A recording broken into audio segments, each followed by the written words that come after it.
السلام علیکم ورحمت الله وبرکاته.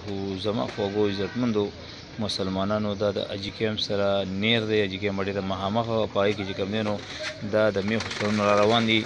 والله علم چې مخکې چاپه پرېوتې دا څه چل شوی دی، خو دی را غورځولي دي او دلته ورته دا قصابان ولاړ دي او دا دې نه روباسي. دې نه پس چې کوم دی نو بیا د خیمې پیکټې پکې را روانې وې او هغه هم دوی روباسي، واپس یې وړي دوکانونو ته. په موږ تاسو باندې خو دا ګوره ګندمیان دی مردار، او په دې کې چې کوم دی نو دا سرونه را روان دي او دا دوی روباسي او ګاډي ورته خپل ولاړې دي، هغې کې وړي واپس دوکانونو ته وړي. هلته بیا دې نه خیمه جوړېږي او دغه خیمه بیا والله علم الله ته پته چې کباب ولې ورکوي او که چا ورکوي. خو مهرباني وکړئ هغه چا نه قیمه اخلئ چې څوک ستاسو مخکې غوښه کټ کړي، ستاسو مخکې مشین کې واچوي او ستاسو مخکې صفا سوره قیمه تاسو ته درکړي، هغه ځای نه چې قیمه اخلئ. دا تیارې قیمو نه بالکل اجتناب وکړئ، د دې نه ځان وساتئ.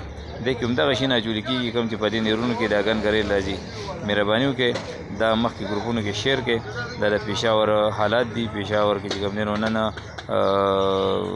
دا واقعه وشوله، د زیارت ورځ ده او مازدیګر ټایم دی.